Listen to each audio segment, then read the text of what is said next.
Hi all, date of recording is 18th of July. It's currently the warmest day so far here, recorded in Northern Ireland to date. Not as warm however as it is in the south of England, so that's I suppose good for us, and it is to cool soon. But my sympathies with you if you are watching from mainland and you are trying to garden in this weather. It can be quite frustrating and very unusual. Keeping the lawns slightly longer here than what they would do normally. Just because whenever they do get cut, I know they do look a wee bit rough at the moment. Sometimes it does less harm cutting your lawn when it's a bit longer than what it does cutting it quite short in warm weather. So I am just leaving it longer. I thought I would just do a quick garden tour or a little run around of what's happening at the moment. So we'll go down the steps here. So it's approaching 10 to 7 here now at the moment. My garden is mostly at the front of the property, and our front garden would mostly be sort of north facing, so it gets a lot of afternoon sun, generally speaking. Apart from some lower borders down around the pond, they're actually south facing, so they get the sun all day round. But yeah, things are holding through quite well. The border behind me here has the globe thistles and the nepeta and the Hermamoncalis or Hermaroculus, whichever way you say it. The variety I have is Sammy Russell, so it's a nice orangey burnt red star-shaped flower. There's a wee bit of persicaria in there and the green fennel there at the back, so that border is doing quite well. Behind me here then is the Verbena Hedge, Verbena bonariensis, and it just separates this kind of middle layer, this gravel layer, which I refer to as level 2, between the next layer down, which is around the pond there. I call it the lower level, which is level 3. So it's doing quite well. This border down here behind me, this one used to be the winter cut stem border, and last August I think it was, I ripped it all out. So everything in here is mostly from divisions and a couple of pot plants I had kicking around. It's doing fairly well considering it's all brand new. I'm really loving the Deschampsia grass in there as well. It looks really good right now. And again, the circle lawns down here aren't being cut either at the moment. They're just keeping nice and green for now. Again, when the temperatures do cool down again, we will cut the grass, but just in the meantime when it is quite hot, we don't like to cut the grass too short. The hot border then, just over in the corner here where the bees are at, again, used to be the Wildflower Meadow, which I've mentioned in previous videos, and it's doing quite well actually for a year's growth as well. Although there's not too many perennials in it, it is mostly just annuals this year. The ricinus, or ricnus, again, whichever way you say it, is doing really well. It's that large sort of red leafy plant I have growing in there. So yeah, everything over here is doing really well, which is good to see. We are having a lot of difficulty this year with the bees, unfortunately. Thankfully nothing to do with us, it's just because they've occasionally wanted to swarm and leave the nest. It's mostly been down till new queen cells hatching, which to an extent we can control, but sometimes you want to let nature do its thing and you want to let new queen cells come through, but it's just because when they have come through then the hive panics, they don't know what to do, and sometimes they decide to fly off with that new queen cell. So unfortunately we quite recently lost hive number 2. We currently still have 2 hives at the moment that are up and running, but yeah, it can be annoying whenever you lose a hive. And the pond is doing really well this year, which is good to see. I've had a couple of problems in the past with the pond, mostly because it's naturally lined, so there's no pond liner in there. And after introducing the bulrush, which got quite invasive, I had to take a lot of it out earlier in the year. But after doing so, and a lot of maintenance on the island as well, just tidying, it's starting to come together, it's holding its own. It will look better next year. I will do another video just to show the progress I've made on that so far at the moment. And also behind me here is the Buddleia, which is looking fantastic. I think I've mentioned before that I'm shaping my Buddleias into multi-stem trees. So I also have the more unusual Buddleia globosa here, and I've taken it right up here and formed this whole canopy, so it's all above my head.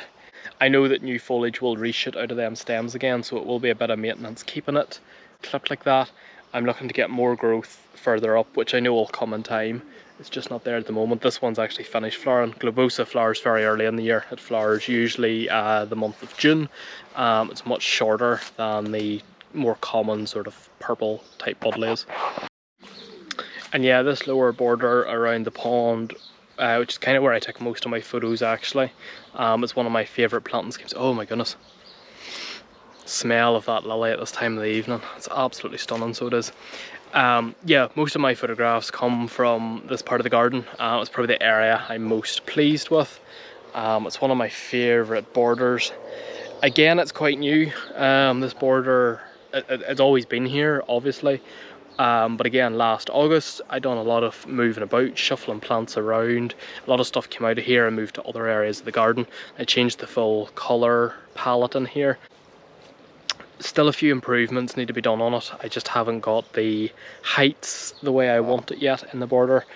We've got the colour nailed almost very well.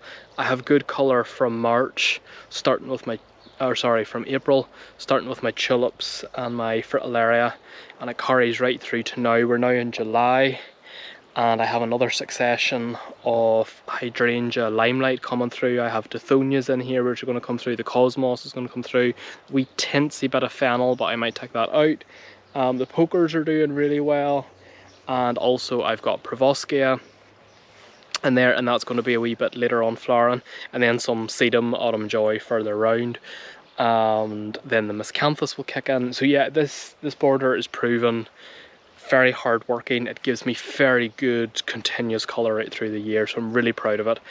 Just a tiny bit of nitpicking to do with it, just when I get the heights right of my perennials, and yeah, the rest of it is just made up with annuals as gap fillers. But yeah, really pleased with the progress in this border so far as well. And then coming off this big border, which wraps right around the pond, it's just behind me here. We have the next sort of step up. This goes back onto the lawns again that run the whole way back up to the property.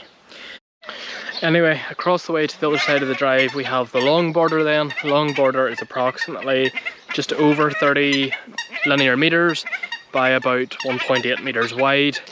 The theme over here this year is yellow, blue, white. It's almost met the theme. There's a tiny bit of pink has snuck in, there's a tiny bit of orange snuck in. My biggest problem, as always, is this big beech tree, which deprives a lot of light of this area here. So about 3 meters either side of it is empty, and recently I've mulched it. I'm going to have to try and work on that somehow. I'm trying to think of shade-loving yellow plants and shade-loving white that I can put in there. It's not a difficult task, it's just finding plants that can really tolerate the drought that comes from that beech tree, because it just takes so much moisture out of the ground, and because this border is so exposed to the elements, the wind's just hitting it all the time. So unfortunately everything grows like the Leonantara Pisa, it all grows one way, but all them winds from the sperrins is just coming across and hitting it, so it's proven very difficult. But I have the topiary sort of on point. So I have my box balls, I have Taxus baccata balls, and I have Ilex crenata balls, and they're all spherical and they're all different shapes, and they provide really good winter interest in this border. This border looks fantastic with a wee drop of frost on it, a wee drop of snow. I love it in winter, just when all the perennials have been tidied up for the winter months. It looks spot on. The tomatoes have moved to the greenhouse, just because I don't actually have a top bar in my tunnel, so nothing really to hang cordons from, and I've just found I can probably manage the tomatoes' well-being better in here. No tomatoes yet. Well, there's signs of tomatoes, they just haven't changed colour yet. The tunnel is now a bit more empty. I'll just do a spin around. So very empty. I decided in the end I was taking the pumpkins outside, and I took obviously all the tomatoes to the greenhouse, with exception to a few tomatoes I have already cordoned or just ran out of room for. I'm not sure if they're going to do or not, but they seem happy enough. And then outside, compost is still underway. I'm going to remove that cover this evening, and I'm going to flip that side into that side. So I've got some green waste built up there. In the large ring planter, all the lettuce has been harvested, the area has been weeded. I have put courgettes in here, the onions are still coming through, and I have more lettuce sown to go into that gap there at the back. So my family is a family of 4 and we eat a lot of sandwiches in a week, so lettuce proves quite useful in our household. And then on the raised beds behind there we have the sweet corn, peas obviously, winter leeks, and on the other side parsnips. These are the pumpkins obviously that have moved outside, and they're all looking okay.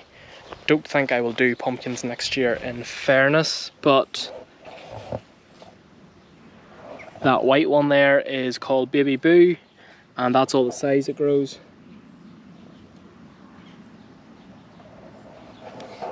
So the white one is called Baby Boo. It's a little tiny miniature pumpkin, so it grows really tiny.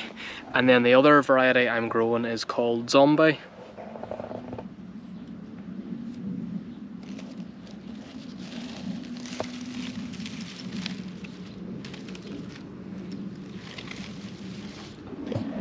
And the Zombie pumpkin is in the process of turning from like a really dark green with funny lumps on it into an orange.